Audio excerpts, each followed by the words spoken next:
Assalamualaikum warahmatullahi wabarakatuh. Selamat pagi semuanya.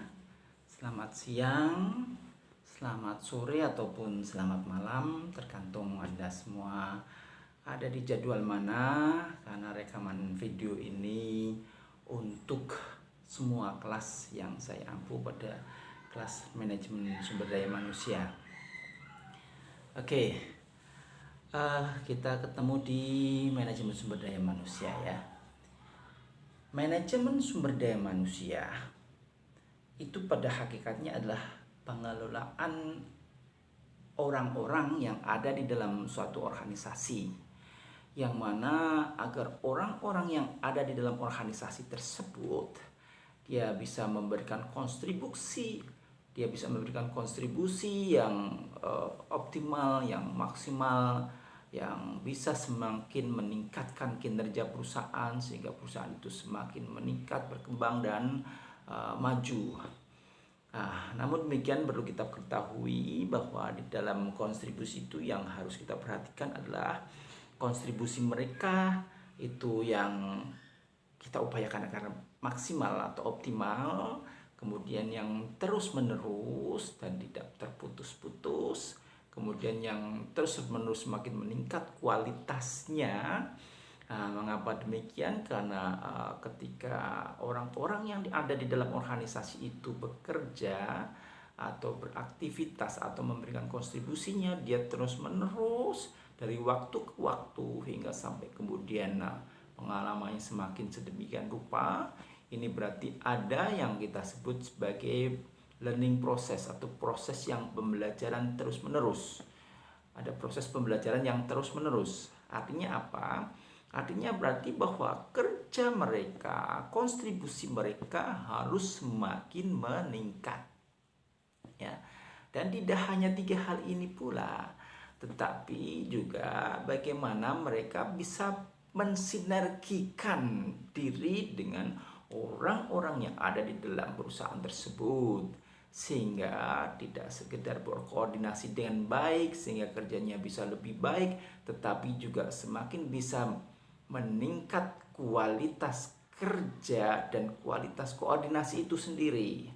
Artinya apa? Artinya bahwa kinerja itu berarti ditumbuhkan tidak sekedar semakin optimal saja, tidak sekedar semakin berkelanjutan saja, tidak semakin berkualitas saja, tidak semakin bersinergi saja, tetapi semua ini harus kita lakukan.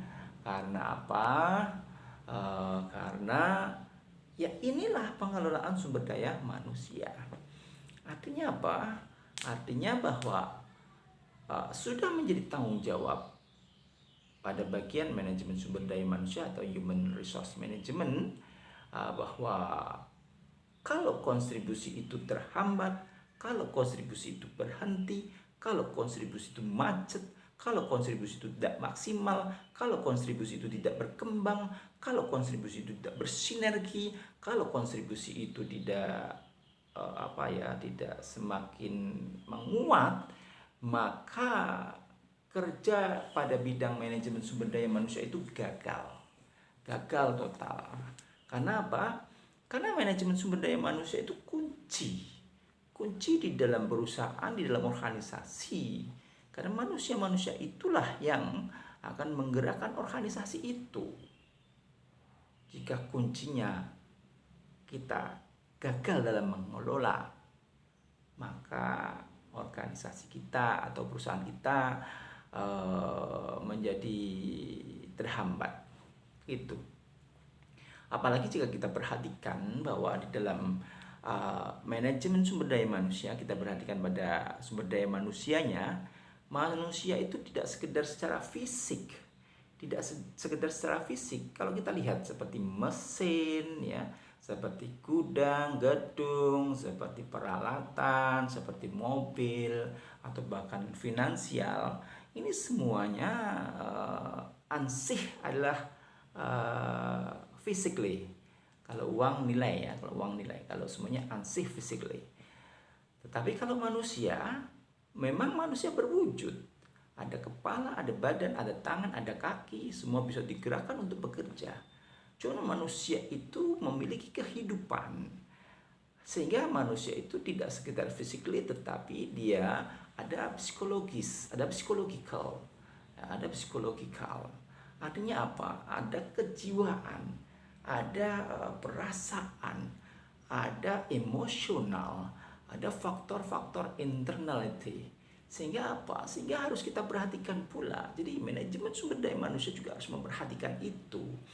Ya, jika kemudian manusia itu digedor terus-menerus bekerja sebagaimana mesin yang terus digeber terus, maka manusia akan mengalami kecapean. Mesin aja juga ada mengalami kecapean, ya. Ya, ini manusia ada mengalami kecapean, kejenuhan, ada mengalami ketidakbahagiaan, ketidaknyamanan dan sebagainya.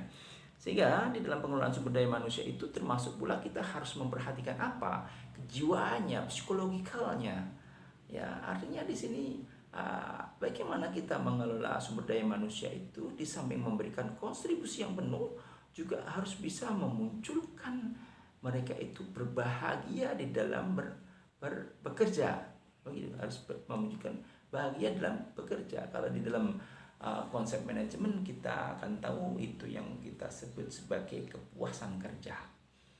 Kepuasan kerja artinya apa? Artinya bahwa mengelola sumber daya manusia itu harus mampu pula memunculkan kepuasan kerja bagi para karyawannya. Itu ini bisa dipahami ya. Yang pertama tadi bahwa sumber daya manusia, bagaimana mengelola manusia memberikan kontribusi. Itu yang pertama tadi. Yang kedua, kontribusi itu tidak sekedar maksimal atau optimal saja, tetapi juga harus terus-menerus berkualitas, bersinergi, dan juga semakin berkembang semuanya. Ya, itu. Dan tidak hanya ini, karena manusia itu tidak sekedar physically, tetapi ada kejiwaan, ada psikologikalnya. Sehingga dalam manajemen sumber daya manusia harus diperhatikan kejiwaannya, harus diperhatikan emosionalnya, harus diperhatikan perasaannya. Jadi harus bisa memunculkan pula kebahagiaan atau kepuasan kerja. Nah, di sini kepuasan kerja berarti ada banyak faktor-faktor yang harus diperhatikan pula. Bagaimana? Ya, yang pertama kita perhatikan bahwa manusia bekerja itu ada latar belakang. Latar belakangnya apa? Latar belakangnya ekonomis. Ada kebutuhan-kebutuhan yang menurut Maslow itu ada kebutuhan dasar, kebutuhan sosial, sampai pada kebutuhan aktualisasi diri. Ya, nah disinilah bisakah manajemen sumber daya manusia memperhatikan hierarki kebutuhan Maslow, sehingga kebijakan-kebijakan perusahaan di dalam mengelola sumber daya manusia harus mampu memberikan kepuasan kerja pada manusia-manusia yang bekerja tersebut, baik kepuasan di dalam pemenuhan kebutuhan sehari-hari dari kebutuhan dasar hingga kepada aktualisasi diri. Gitu ya. Nah, kemudian kita lihat lagi bahwa di dalam pengelolaan sumber daya manusia ya, ini harus pula diperhatikan aspek lingkungan. Aspek lingkungan tadi, aspek manusia itu sendiri, dan kemudian aspek lingkungan. Aspek lingkungan ini karena orang-orang itu ada di dalam lingkungan. Nah, lingkungan itu harus mensupport orang-orang itu untuk berkontribusi. Lingkungan itu harus mensupport orang-orang itu untuk terus-menerus melakukan suatu proses pembelajaran, sehingga di dalam mereka bekerja terdapat pembelajaran yang terus-menerus, sehingga di dalam mereka bekerja terdapat suatu kebetahan, betah dalam arti kenyamanan di dalam bekerja. Nah, disinilah sehingga akan memunculkan optimalitas dalam pemberian kontribusi.